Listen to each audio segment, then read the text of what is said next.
자, 여러분 87페이지 제6절 우리 세율입니다. 자, 세율은 뭐 그 시험에 무조건 나옵니다. 그래서 나온다고 그랬죠? 한 문제 나오느냐, 두 문제 나오느냐 그게 문제고 세율은 나오는데 다만 이제 이번 기초이론까지는 그 기본서 기초이론까지는 이제 그 1, 2월 과정까지는 그 세율 본격적인 세율은 안 합니다. 그래서 다음 순환부터 이제 3, 4월부터 본격적으로 이제 세율을 암기 이제 하고 이제 합니다. 본격적으로 이제 그대에 이제 들어가는데 기본적인 것만 이번 순환까지는 하겠습니다. 그래서 오늘까지는 뭐 처음 오신 분들을 위해서 용어 설명도 좀 드리고 이렇게 하겠습니다. 여러분 일단 설명을 듣고요. 교재에 있다 보겠습니다.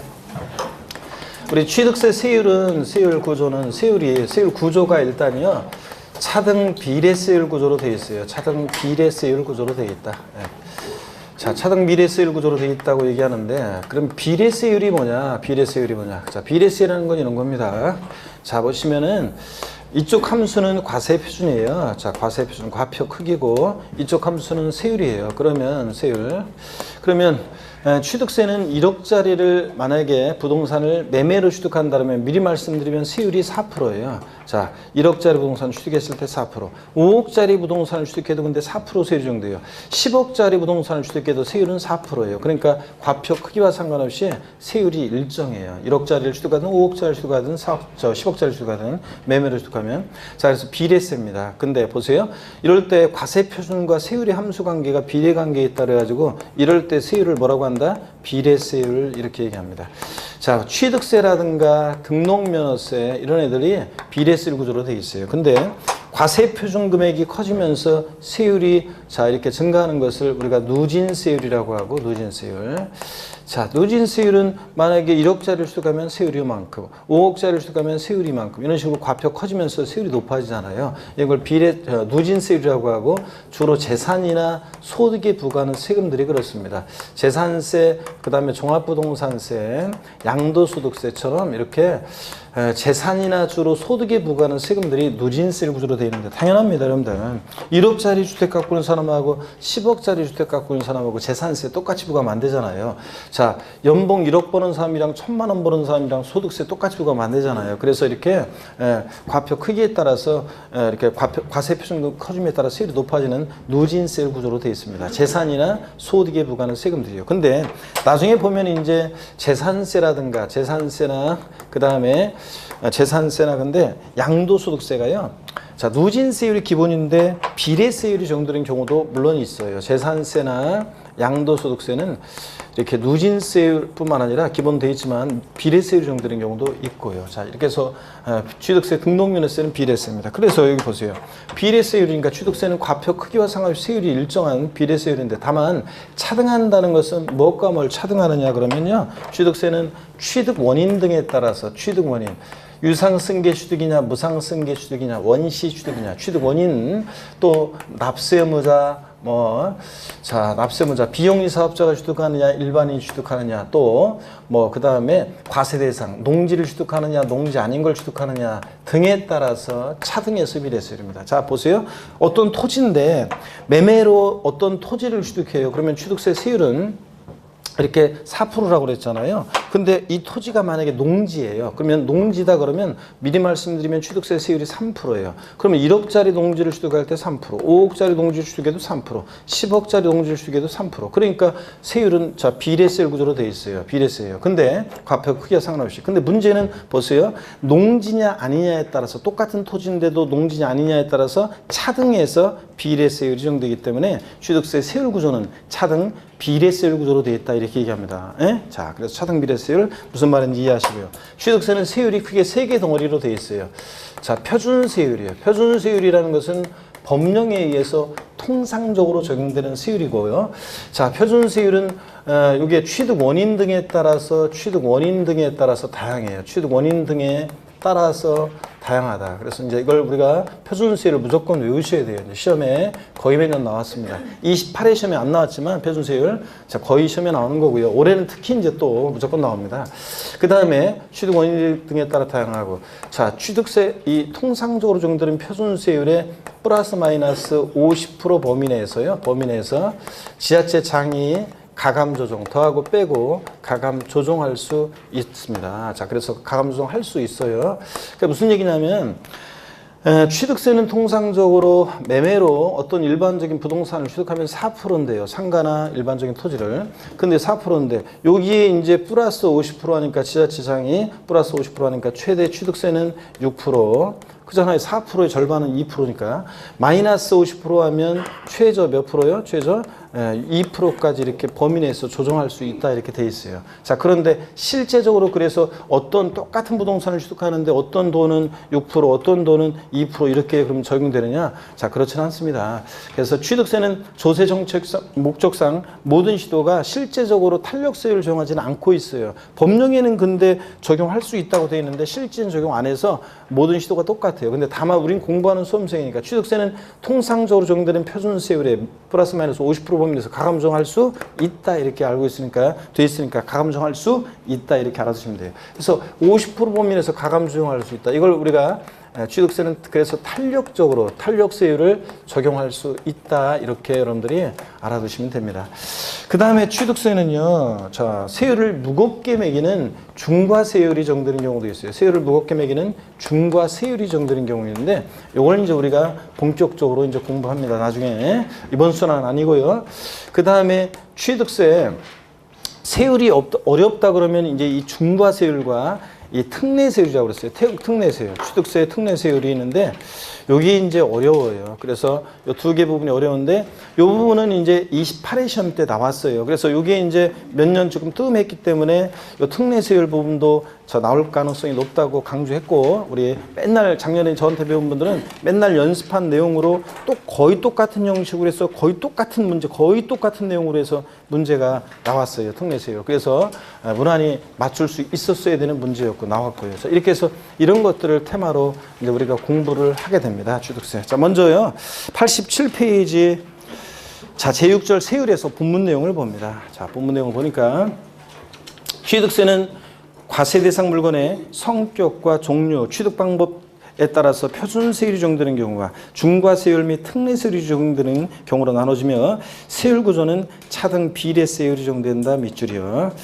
자, 그래서 차등한다는 것은 취득 원인 등에 따라 차등해서 비례세율이다. 과표 크기와 상관없이 세율이 일정한.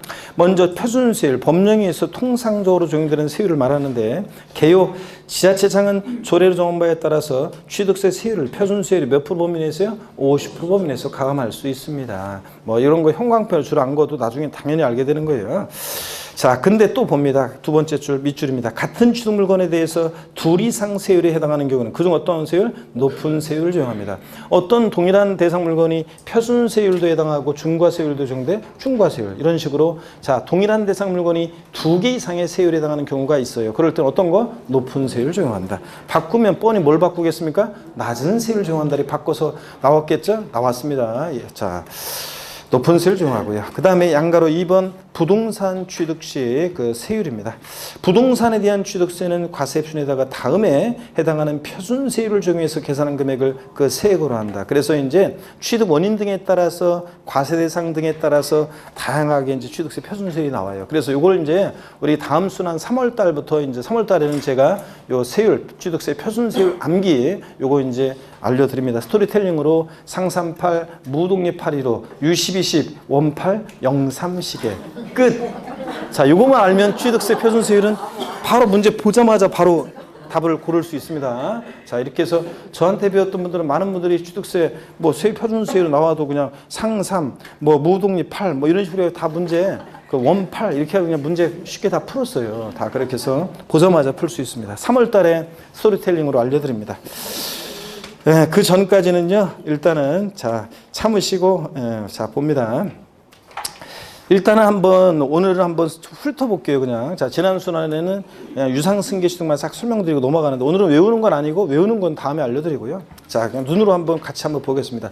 동그라미 1번, 상속으로 취득했다. 취득세 상물건을. 상속으로 농지를 취득했을 때는요, 1,000분의 23 이렇게 돼 있는데, 우리가 세법에서 우리 특히 지방세에서 원칙적으로 세율을 천분율 단위로 이렇게 하고 있어요. 시험에서도 1천분의 23, 1천분의 8, 1천분의 30 이런 식으로 1천분의 40 이렇게 천분율 단위로 표시가 돼요. 시험에서도요. 근데 우리가 공부할 때는 1천분의 23이니까 몇 프로예요? 2.3%입니다. 2.3%. 자, 그렇게 우리가 외우기는 하지만 기억할 때는 그렇지만 시험에서는 2.3% 이렇게 시험에 안 나와요. 그냥 우리 시험에서는 1천분의 23 이렇게 지문에 나와요. 그죠? 천분율 단위로. 그래서 그런 거라는 거.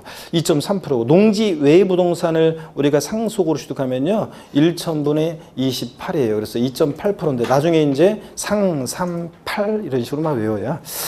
자, 보충해 보니까 농지 범위가 나오는데 농지가 어떤 거냐 그냥 읽어보는 거예요. 편하게. 취득 당시 공무상 지목이 논밭 과수원인 토지로서 실제 농작물의 경작이나 단연생 식물 재배지로 이용되는 토지를 말하고요. 이 경우 농지 경영에 직접 필요한 농막, 두원간, 양수장, 늪, 농도, 수로 등이 차지하는 토지 부분을 포함하고 2번 취득 당시 공무상 지목이 목장용지인 토지로서 실제 축산용으로 사용하는 축사와 부대시설로 사용되는 토지, 초지, 사료밭 이거 포함해요. 그러니까 알겠네. 취득세에서 농지라는 것은 논밭, 과수원, 목장용지까지 4개 지목이 농지입니다. 논밭, 과수원, 목장용지까지 4개 지목이라는 거. 그래서 거기 논밭, 과수원하고 동그라미 밭, 과수원, 논밭, 과수원 동그라미, 그 다음에 목장용지 동그라미. 그래서 농지가 이런 거라는 거, 지목이 4개 지목이라는 거 한번 알고 가볍게 갑니다. 동그라미 2번 상속외 증여 같은 무상취득의 경우는 1천분의 35, 3.5%인데 다만 비영리 사업자가 취득했을 때는 1천분의 28, 2.8%가 돼요. 자, 외울 필요 없어요. 오늘은 그냥 세율이 어떻게 적용되는지를 한번 보는 거예요.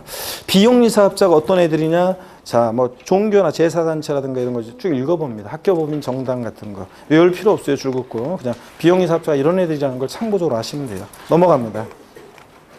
자, 넘어가시면 88페이지 동그라미 3번에 유상승계 취득 나오죠? 유상승계 취득. 그래서 매매 교환 같은 유상승계 취득 그러면 여러분이요 거기다가 유상승계 취득돼 있잖아요. 그럼 돼지꼬리 땡냐에서 어떤 게 유상승계 취득이냐? 유상승계 취득 그러면 어떤 게 유상승계 취득이냐 그러면요. 자, 매매. 자, 그 다음에 교환. 자, 그 다음에 공매, 경매 다 요게 유상승계 취득입니다. 그래서 시험에서 매매로 부동산을 취득했을 때 취득세 세율과 교환으로 부동산을 취득했을 때 세율은 같다 다르다? 같습니다. 여러분 매매, 교환, 공매, 경매 다 유상승계 취득입니다. 시험에서는 유상승계 취득했을 때 이렇게 나오기도 하지만 농지를 교환으로 취득했을 때 취득세 표준 세율은 이렇게 물어봅니다. 자, 그래서 이렇게 시험에서는 매매로 뭘 취득했다, 교환으로 뭘 취득했다, 공매나 경매를 취득했다 이렇게 막 나옵니다. 그러니까 유상승계 취득이라는 게 매매, 교환, 공매, 경매 등을 말한다는 걸 거기다 돼지꼬리 땡냐에서 적어 놓으시고요. 옆에다가 그 다음에 농지를 매매나 교환 등으로 유상승계 취득하면 1천분의 30, 3%예요. 3%. 자, 농지하고 주택 이외 부동산 그러니까 일반적인 토지나 상가 같은 것을 매매나 교환 등으로 취득하면 취득세 표준세율이 몇 프로예요? 4%입니다. 1천분의 44%예요. 그래서 누가 여러분한테 취득세 표준세율이 몇 프로냐? 세율 몇 프로냐 그러면 일반적으로 몇 프로라고요? 4%입니다. 그런데 다만 주택을 유상거래로 취득했을 때는 세율이 취득 가격에 따라 이렇게 달라집니다. 6억 원 이하 주택을 매매 교환 등으로 취득하면 몇 프로요? 1%, 1천분의 10. 6억까지는요. 6억 원 초과 9억 원 이하 9억까지 주택을 매매나 교환 등으로 취득하면 몇 프로? 2%. 9억 초과는 주택은 몇 프로? 3% 세율이 정도입니다. 어떤 수강생분이 우리 28회 요번에 합격한 어떤 수강생분이 요번에 신년 모임 때도 왔었는데 자, 광명에서 그러니까 광명에서 한 명도 안 온 것 같더라. 어째 보니까 아유 광명에서 한 명도 안 오고 하여튼 제가 자 갑자기 삐질라고 하네. 갑자기 기분이 안 좋아지려고 자 올해 공부하는 그 분들도 이렇게 다른 곳에서 올해 공부하는 분들도 하여튼 여러분 그래서 즐거운 시간 가졌는데 그 중에도 이제 한 분이 오신 분들 계시는데 어떤 수강생분이 그날도 왔는 수강생분이 지난주에 수요일 날이었구나. 여기서 광야에서 물어본 적이 있는데 뭐냐면 뭘 자꾸 물어보는데, 뭘 물어보는지 자꾸 주택을 유상거래로 취득했어요. 그래서 세율이 이제 매매로 취득했어요. 몇 프로냐? 그래서 그게 이제 6억이 넘었었던 것 같은데 2%다 이렇게 얘기를 했는데 2%라고 얘기했었는데 7억이었나 8억이었나 그래서 2%라고 얘기를 했는데 자꾸 그 수강생이 감면은 겉면은 더 이상 받는 게 없는 건가요? 취득세 감면 받잖아요. 막 자꾸 물어보는데 여러분. 요 1%, 2%, 3% 주택 유상거래 시 요 세율이 이미 옛날에는 취득세 표준세율 4%에서 이제 몇 프로 깎아줬거든요. 근데 지금은 이게 그 감면 한 적용된 그 세율이에요. 이게 이제 딱 영구인하 세율이라고 해가지고 딱 굳어진 거예요. 그래서 여기서 더 이상 주택을 자 만약에 내가 5억짜리 주택을 취득했어요. 그러면 자 1% 세율 적용되잖아요. 그러면 이게 이제 일단 감면이 다 적용된 세율이에요. 아시겠습니까, 여러분? 오해 없으시기 바라고. 자 그래서 주택을 자 유상거래 매매로 취득했다, 교환 등으로 취득했다 그러면 공매 경매로 취득했다 그러면 얘들 하여튼 세율이요 가격에 따라 정확히 알아둡니다. 6억 원까지는 몇 프로라고요? 1%. 6억 초과 9억 원이야 몇 프로? 2%. 9억 초과 몇 프로? 3%. 아 그래도 우리가 요건 알아야지. 누가 또 물어봤을 때 내가 저 주택 아파트 하나 사는데 취득세 얼마나 나올까 이렇게 물어봤는데 세율은 이거고 이제 여기다가 이제 부가세 이제 포함되는 겁니다. 농특세나 지방교육세는 별개고요. 일단은 취득세 세율은 이렇습니다. 표준세율. 가격에 따라 정확히 알아두십니다. 그 다음에 이제 그 박스 아래에 있는 박스 내용 같은 것도 이제 우리가 차차 다 이제 봐야 되는 내용들인데요. 첫 번째 보니까 주택을 신축 또는 증축한 이후요. 주거용 건축물의 소유자, 배후적금속 포함해서 소유자가 해당 주택의 부속 토지를 취득하는 경우에는 주택에 대한 취득세 세율 대신 토지에 대한 취득세 세율을 일괄적으로 적용한다 그랬습니다, 여러분. 자, 이게 어떤 얘기냐면요. 사람들이요 잔머리를 굴려가지고 이것도 나온 규정이에요. 우리 세법이 어려워지는 이유는 계속 사람들이 잔머리 굴려서 그래요. 자, 여기 보세요. 자, 여러분 보세요. 어떤 사람이 원래는 어떤 사람이 있잖아요. 보세요. 원래는 내가 주택을 신축하고자 한다 그러면 먼저 땅을 사겠지 대부분. 먼저 땅을 사잖아요. 내가 주택을 짓고자 한다 그러면 어디다가 그러면 신축할 때 일단 땅을 사요. 그래서 토지를 취득하죠. 토지를 취득해. 그러면 토지 취득에 대한 유상거래로 토지를 취득하면 매매 교환 등으로 몇 프로예요? 4%입니다. 1,000분의 40. 그 다음에 이제 이제 주택에다가 그림이 어째? 요 토지에다가 이제 토지 지상 위에 이제 주택을 나중에 이제 신축하겠지. 나중에 이제 주택을 신축합니다. 미리 말씀드리면 주택을 신축하잖아요. 그러면 이제 원시축이라고 그래가지고 이건 2.8% 세율이 적용돼요. 이렇게 하는 거예요, 원래. 자, 그래서 토지 땅 살 때 4% 내고 주택 신축 지었을 때 신축한 주택에 대해서 이제 2.8% 취득세를 내요. 이렇게 되는 거예요. 그런데 여러분 보세요. 그런데 사람들이 잔머리를 써요. 순서를 바꿔요. 원래는 땅을 먼저 산 거면서도 어떻게 했냐면 예전에 이 규정 나오기 전에 어떻게 했냐면 사람들이 일단 먼저 주택을 신축한 거로 타인의 토지 위에 먼저 주택을 신축한 거로 해요. 그러면 몇 프로예요? 2.8%예요. 근데 그리고 나서 나중에 토지를 취득한 거로 계약서를 그 잔금 지급이나 이런 것들을 계약서를 조금 조정을 해요. 계약서를 가짜로. 그러면 나중에 이제 주택을 이 토지를 취득한 거로 주택의 토지를 취득한 거라면 주택의 부속 토지잖아요. 주택의 부속 토지니까 자 주택 부속 토지 취득에 대해서는 몇 프로 세율이 적용되느냐? 취득 가격에 따라 1%, 2%, 3% 요 세율을 적용받았어요. 그러니까 일반적인 토지 취득보다 순서를 바꿈으로 인해서 세금을 더 절세할 수 있었잖아요. 사람들이 이렇게 잔머리를 썼어요. 순서를 계약서를 조작해서. 그러다 보니까 바꿨습니다. 그래서 지금은 자 주택을 신축 또는 증축한 이후 그 주택의 소유자가 부속 토지를 취득했을 때는 주택에 대한 이 부속 토지 취득의 세율을 적용하지 않고 일반 토지 취득의 세율을 적용해요. 일반 토지 취득의 세율을 적용하니까 토지 취득 세율을 적용하니까 몇 프로 세율을 적용한다는 거예요? 4% 세율을 적용한다 그런 얘기입니다. 시험에서 바꾼다 뻔하지. 주택을 신축 또는 증축 이것도 아직 시험에 개정되고 안 나왔으니까 잘 보세요. 신설되고 나서 주택을 신축 또는 증축한 이후 주택의 소유자가 부속 토지를 취득할 때는 주택 부속 토지로 보아 해당 세율을 적용한다. OX요. X입니다. 일반 토지 취득의 세율을 적용한다는 거. 아시겠습니까, 여러분? 바꾸는 거 시험에서도 그걸 주의하시고요. 그런 얘기입니다. 그 다음에 두 번째 주택의 범위 확대 이런 것들 그냥 읽어보시고 세 번째 거 표준세율 영구 인하에서 제외되는 주택. 자, 가정 어린이집이나 공동생활가정, 지역아동센터, 노인복지시설로서 주거용으로 사용되는 시설은 제외되는데, 하여튼 첫 번째 거하고 요 세 번째 거 다 밑줄을 긋습니다.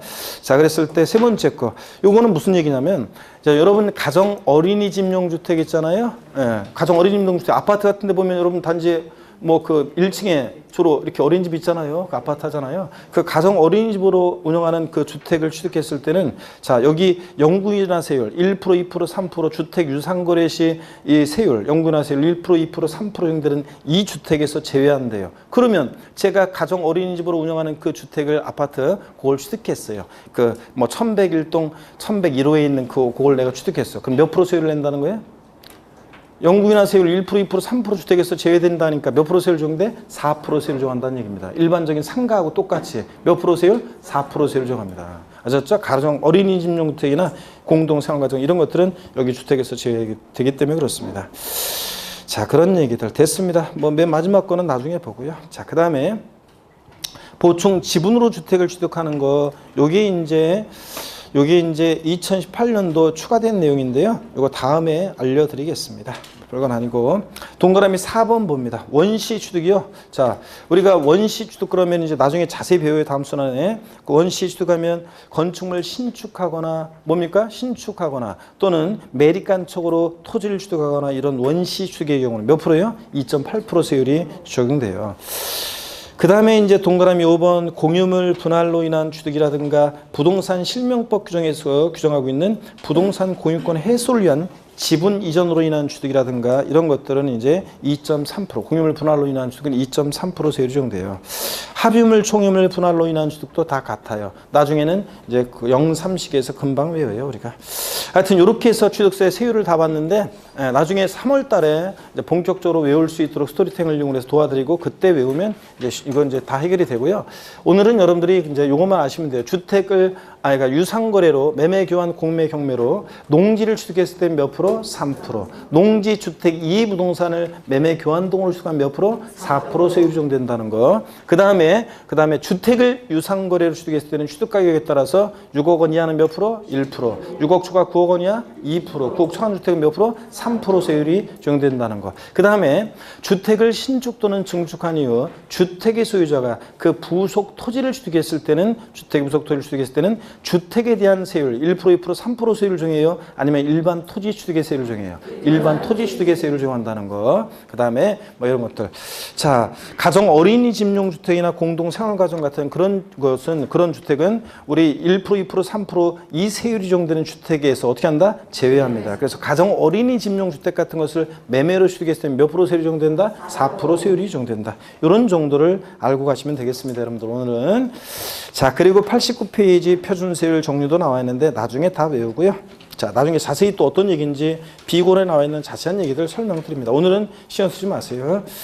자, 그리고 중과세율이요. 취득세는요. 개요를 한번 보세요. 취득세는 사치성 재산이라는 것을 취득하는 경우가 과밀억제 권역. 과밀억제 권역은 자, 수도권, 서울, 인천, 경기도 수도권 지역을 과밀억제 권역, 성장관리 권역, 자연보존 권역 같은 것으로 나눌 때 그 과밀억제 권역을 얘기합니다. 대한민국의 인구와 경제력은 수도권, 서울, 인천, 경기도의 거의 인구도 거의 절반에 가까운 인구와 경제력이 거의 절반을 넘는 거의 경제력이 수도권에 다 몰려 있습니다. 그 수도권 중에서도 과밀억제 권역은 서울과 요 주변 도시들이기 때문에 인구와 경제력이 더욱더 고도로 집중되어 있는 지역이죠.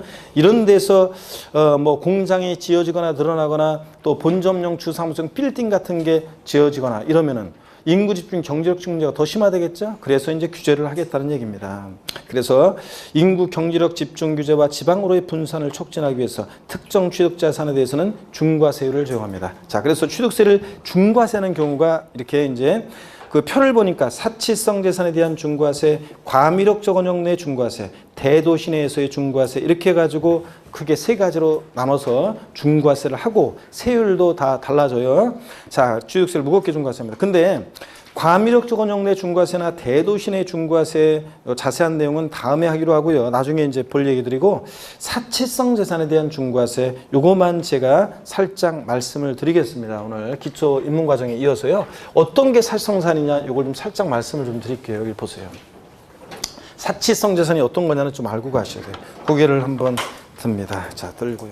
사치성 재산이라는 게 89페이지 보니까 별장, 고불악장, 골프장, 고급선박, 고급대 등 사치성산을 취득에 따르면 뭐 표준세율, 아까 우리가 배운 그 본 표준세율에다가 이제 중과 기준세율이라는 게 있어요. 옛날에 취득세하고 등록세라는 게 있었는데 통합되면서 이제 조정하는 세율인데 하여튼 요거 중과 기준세율이 뭔지 이런 것도 나중에 배웁니다. 4배 이렇게 해가지고 적용되는데 유상취득시는 12%예요. 그런데 어떻게 12%가 나왔는지, 왜 이런 말이 나왔는지는 다음에 이제 배우기 시작해요. 3월 달에. 오늘은 신경 쓰지 마시고요. 90페이지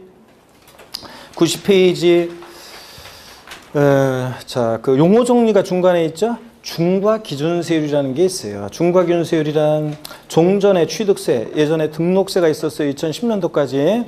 자, 처음 오신 분들에 대해서 어느 하나만 중과세 되던 것을 2011년 1월 1일부터는 시행된 현행 취득세에도 종전과 시세 부담의 변동 없이 그대로 중과세하기 위한 조정세율이다. 그런데 무슨 얘기냐 하여튼 공무원들이 하여튼 취등록세를 통합하면서 뭔가 조정세율이 필요해서 연결나사 같은 어떤 세율 하나를 만들어낸 거예요.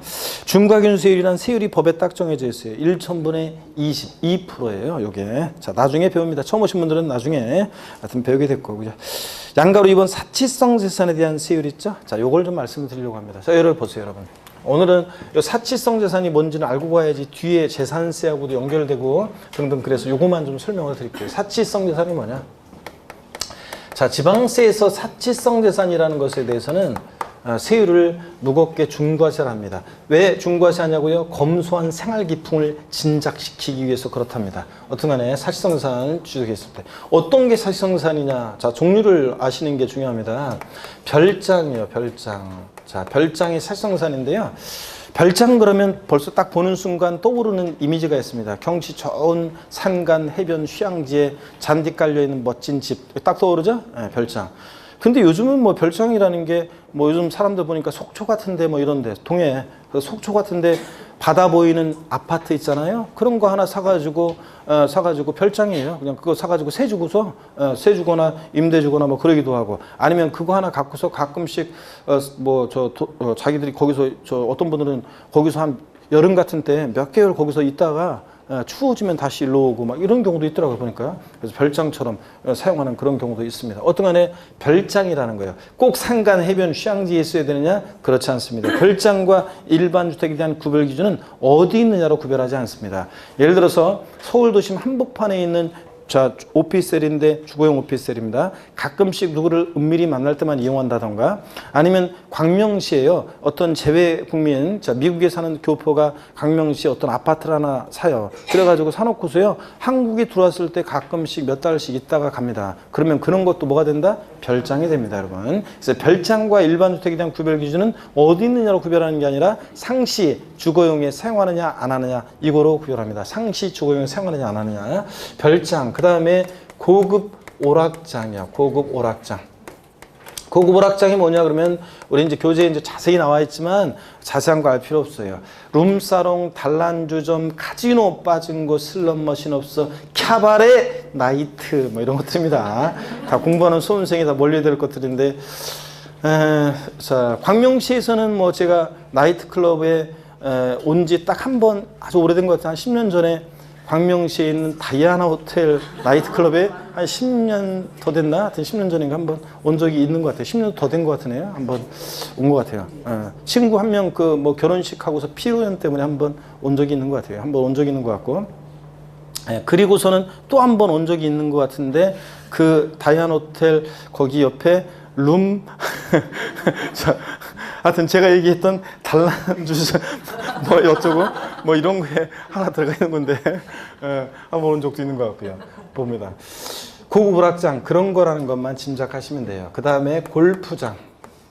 골프장은 회원제로 운영되는 골프장이어야 돼요. 회원제로 운영되는 골프장이어야지 이게 살성산이지. 간이 골프장이라든가 퍼블릭 대중 골프장은 사치성 재산이 아니에요.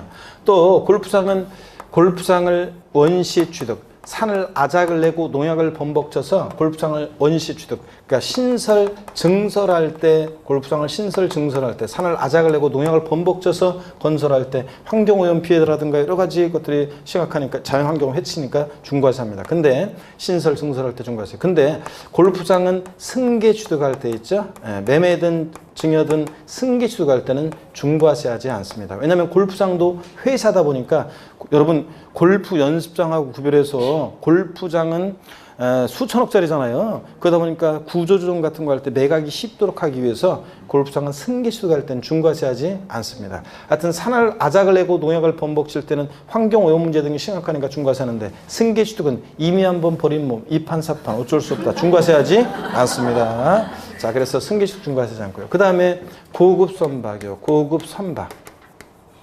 고급 선박은 비업무용 자가용 선박으로서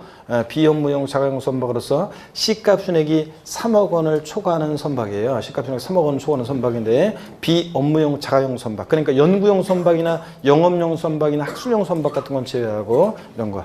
자, 요건이 있습니다. 그 다음에 고급주택이요. 고급주택. 고급주택도 요건이 있습니다. 일정한 요건을 갖추는 고급주택은 사치성 자산인데, 중요한 것은 고급주택의 요건보다 더 중요한 것은, 고급주택은 취득할 때 취득세에서만 중과세합니다. 얘는 취득세에서만 중과세하는 거지, 다른 세목에서는 고급주택이라고 그래가지고 중과세한다 그러면 틀려요. 재산세 같은 데서는 고급주택도 일반 주택과 똑같습니다. 그러면 여러분 보세요. 별장부터 해가지고 고급 선박까지를 살성산으로 중과세하는 세목이 있습니다. 재산세는요, 별장, 고우락장, 골프장, 고급선박을 보유할 때 재산세에서 높은 세율이 적용됩니다. 그 다음에 취득세는요, 별장부터 시작해서 5가지, 고급대까지 5가지를 취득세에서는 사치성 재산으로서 중과세를 합니다. 그러면 중요한 세금 하나가 빠졌어요. 여러분 등록면허세 있잖아요. 등록면허세는 이런 사치성 재산에 대한, 중과세 규정이 없어요. 등록면허세 문제에서 별장, 고부락장 이런 거 등록할 때 중과세한다? 무조건 틀립니다, 여러분. 이렇게 해서 취득세는 5가지를 살성산으로, 고급택까지. 재산세에서는 고급택 빼놓고 나머지 별장, 고락장, 골프장, 고급선박만 살성산으로 과세를 하고 있습니다. 이렇게 해서 여러분들 5가지 살성산은 반드시 알아야 됩니다. 어떤 거라고요? 별장, 고급락장, 골프장, 고급선박, 고급주택 5가지입니다. 교재를 보겠습니다, 여러분. 교재를 보시니까요. 90페이지에 양가로 2번 사치성산에 대한 세율 해가지고 중과세 취지, 그래서 지나친 낭비와 사치풍조 억제하고 검소한 생활기풍을 진작시키기 위해서 별장, 골프장, 고부락장, 고급선박, 고급택을 취득할 때는 취득세를 중과세합니다. 어떻게 중과세하느냐? 오늘은 신경 쓰지 마세요. 세율은 다음 순환에 자세히 이것도 보게 됩니다. 어떤 세율 구조로 되어 있는지. 그 다음에 91페이지. 아니구나. 그 중과세 대상 자산에서 90페이지 한쪽 가르친 2번이요. 중과세 대상 자산. 별장, 골프장, 고부락장, 고급선박, 고급택을 취득하는 경우에 표준세율에다가 중과균세 100분의 400인가 4배 합한 세율을 적용해서 중과세를 하는데요. 아직 뭔지 몰라주셔도 됩니다. 다만 여기요. 골프 회원권 미추입니다. 골프 연습장, 고급 승용차, 고급 항공기, 법인의 비용용 토지 취득이나 이런 것들은 사치성산에 해당하지 않으므로 표준세율을 적용한다 되어 있습니다. 여러분요. 골프 장이 살성산인 거지 골프 연습장이나 골프 회원권은 살성산이 아닙니다. 그 다음에 고급 선박이 살성산이지 고급 승용차나 고급 항공기는 살성산이 아닙니다, 여러분들. 이런 것들도 주의합니다. 시험에서는 별장, 고급락장, 골프 연습장 취득할 때 중과세한다고 소개해요. 이런 식으로. 91페이지 중과세를 적용 방법, 이런 건 나중에 배울 거고요. 양가로 3번 사치성 재산의 범위입니다. 별장, 자 봅니다. 별장 개념 의 주거용 건축물로서 늘 주거용으로 사용하지 아니하고 휴양 피서 놀이 등의 용도로 사용되는 건축물과 부속토지를 말합니다.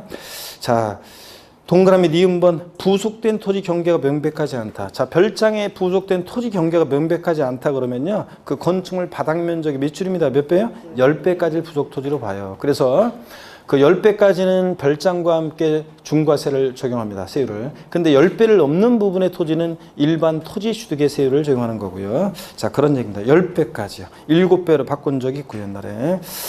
자, 그 다음에 동그라미 2번 별장의 범위와 적용 기준 이런 것들을 이제 자세한 잡다한 내용들 나중에 차차 우리가 배우도록 하고요.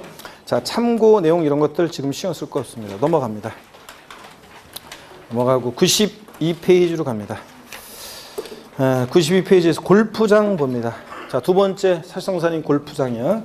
체육시설의 설치, 이용에 관한 법률에 따른 회원제, 동그라미죠. 골프장용 부동산 중 구분 등록 대상이 되는 토지와 건축물 및 그 토지상의 임목을 말한다. 골프장 내에 있는 토지나 건축물 임목, 예? 수목에 집단 임목도 다 골프장으로서 중과세합니다. 동그라미 2번 골프장은 그 시설을 갖추어 체육시설의 설치, 이용에 관한 법률에 따라 체육시설업에 등록을 하는 경우뿐만 아니라 등록을 하지 아니하더라도 사실상 골프장으로 사용하는 경우에도 적용한다. 이런 건 실질과 선실상 당연한 거예요. 꼭 등록 안 했어도 사실상 골프장으로 사용하면 골프장으로서 중과세 합니다. 당연한 얘기고요. 한쪽 가신 3번입니다. 고급 오락장입니다. 의, 도박장, 유흥점, 영업장, 특수목욕장. 특수목욕장이 어떤 거냐면 고급 스파시설이 설치되어 있는 고급 시설이 설치되어 있는 목욕장 아닙니다. 이런 걸 생각하시면 돼요. 남자가 목욕하러 들어가는데 여자가 바로 뒤따라 들어와. 탕해. 자, 예를 들면 뭐 그런 거로 생각하시면 됩니다. 어떤 건지 궁금하신 분들은 주부 수강생 여러분들은 여러분의 신랑분한테 한번 물어보세요. 그런데 가봤냐고 이렇게. 자, 그래서 경험담을 들려달라 이런 식으로 얘기하면 펄쩍 뛰면서 그런 데가 어디냐고 물어보겠죠. 자, 어떡하네. 그런 거고요.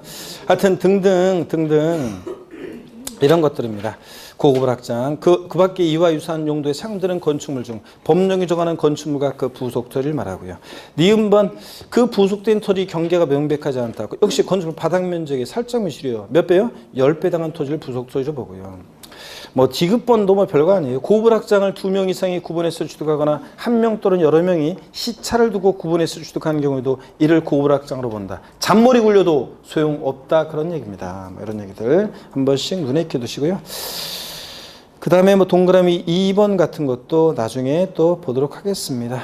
그 93페이지 보니까 참고의 고불학장의 범위가 나오는데 나중에 실무에서 상가 같은 거 하실 분들 있잖아요. 상가 전문, 상가만 전문으로 하시는 분들이나 고불학장의 범위를 자세히 보시면 되는 거고요.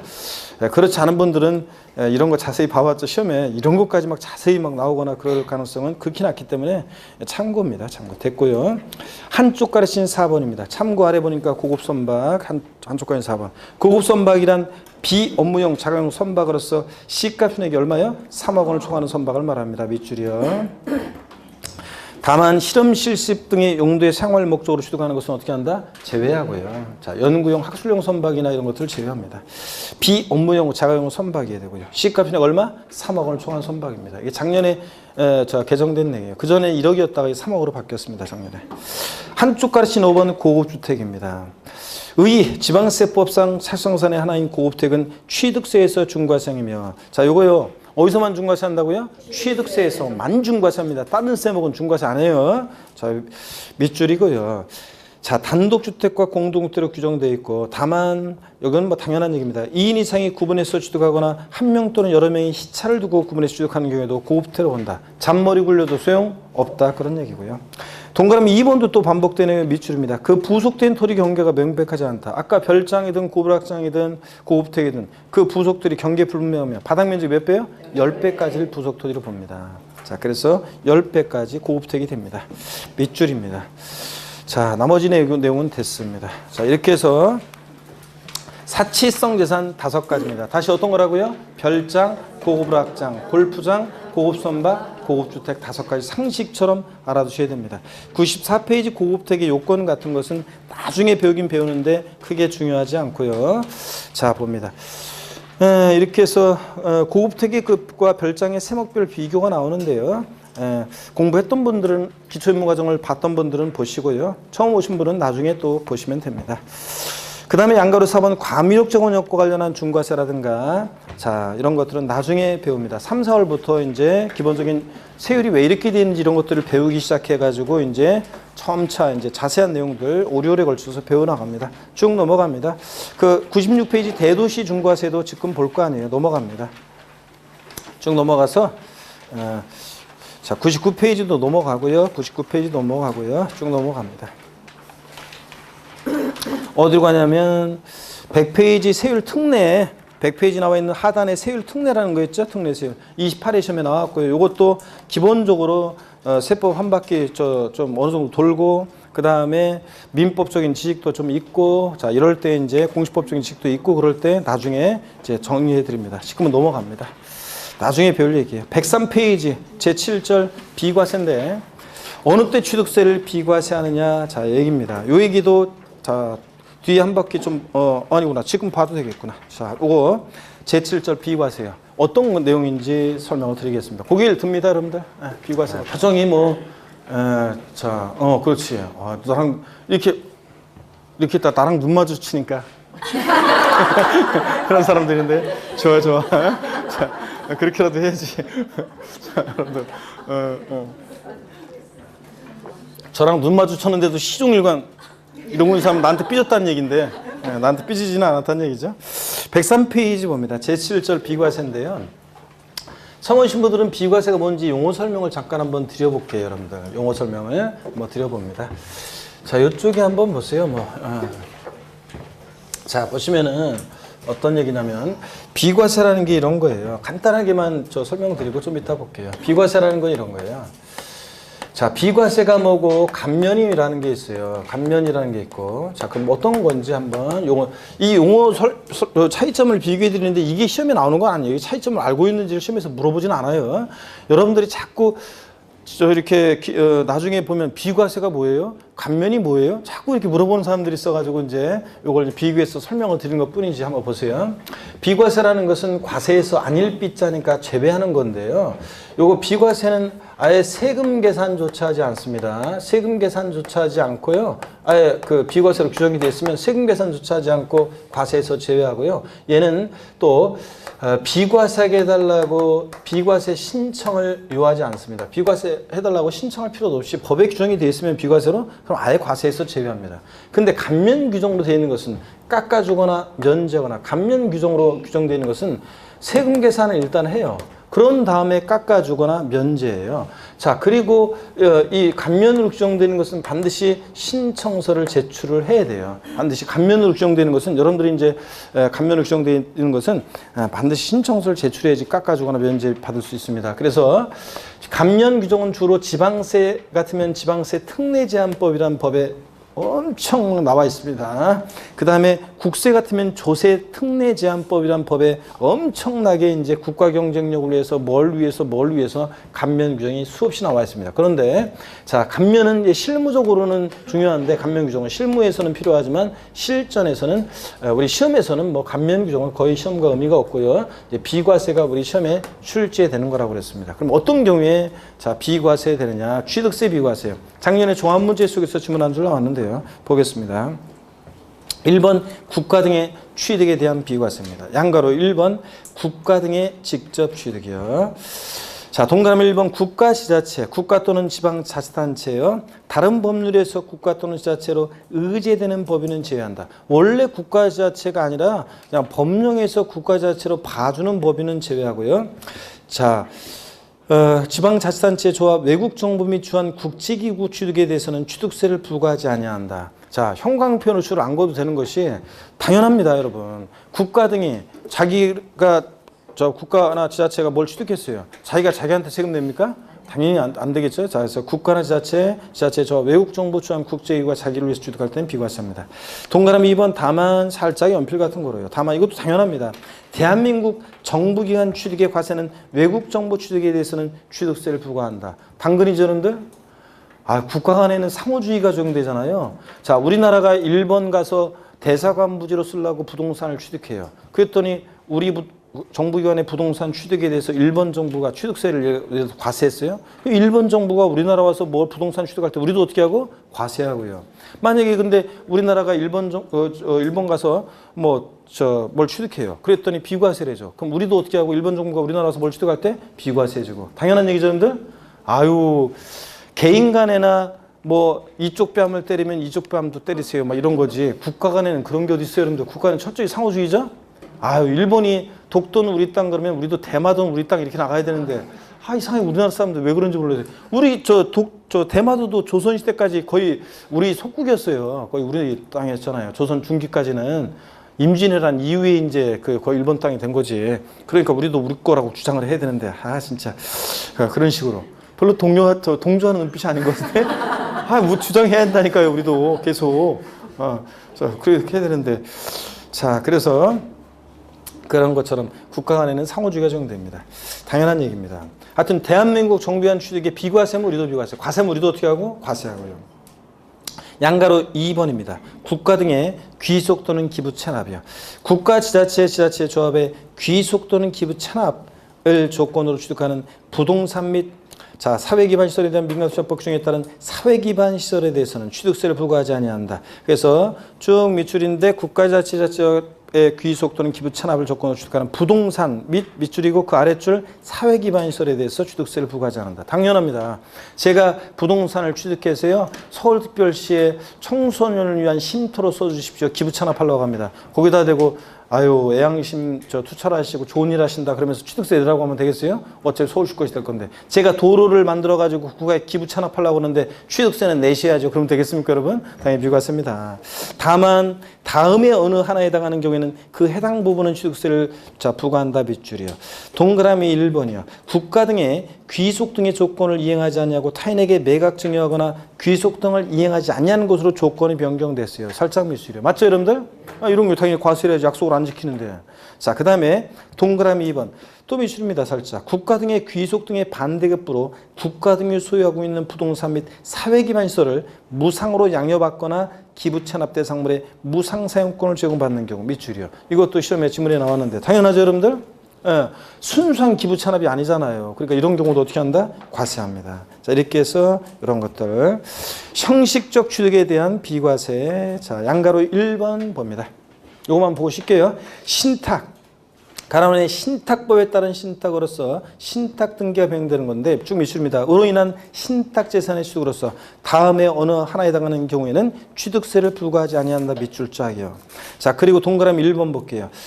위탁자로, 이건 이제 줄 긋지 마세요. 읽어보면 돼요. 위탁자로 수탁자에게 신탁재산 이전하는 경우. 믿고 맡은 것 뿐이잖아요. 신탁계약 종료면 돌려줘야 되잖아요. 그죠? 형식적 취득. 동그라미 2번 신탁의 종료 또는 해지로 인해서 수탁자로부터 위탁자에게 신탁재산 이전하는 경우. 믿고 맡겼다 돌려받은 것 뿐이잖아요. 취득세가 과세되지 않습니다. 형식적 취득으로.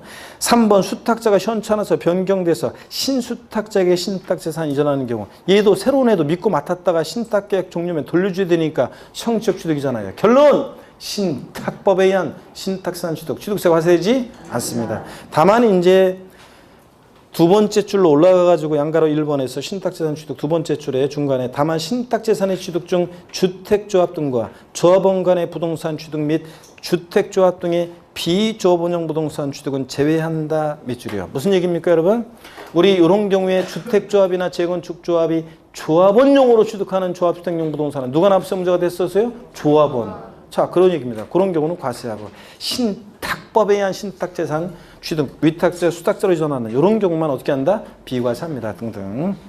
자, 됐습니다. 나머지는 양가로 2번부터는 지금 볼 거 아니고요. 지금 볼 거 아니고 나머지 얘기들, 자, 중요한 얘기들이 몇 가지가 또 있지만 양가로 3번, 4번 이런 것들, 양가로 5번 이런 것들 나중에 우리가 배우겠습니다. 잠깐 쉬었다가 제 8절 납세 절차, 자, 여기를 보도록 하겠습니다. 잠깐 쉽니다, 여러분.